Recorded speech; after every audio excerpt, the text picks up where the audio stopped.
2026 সাল পড়ে গেছে এবং এই নতুন বছর আমরা জানি, এই নতুন বছর হচ্ছে রবির বছর। রবি হচ্ছে এই বছরের প্রধান দেবতা।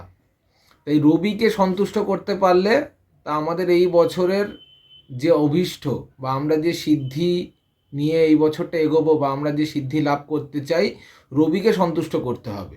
মোদ্দা কথা, রবিকে যদি আমরা সন্তুষ্ট করতে পারি তাহলে 2026 সালের রবির বছরের যে সুফল সেটা আমরা পেতে পারি।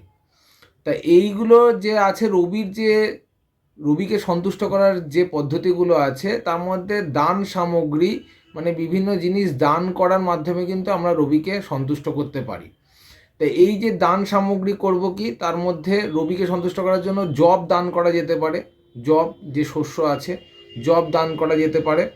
তাছাড়াও তামার জিনিস, যে কোনো ধরনের তামার জিনিস আমরা দান করতে পারি।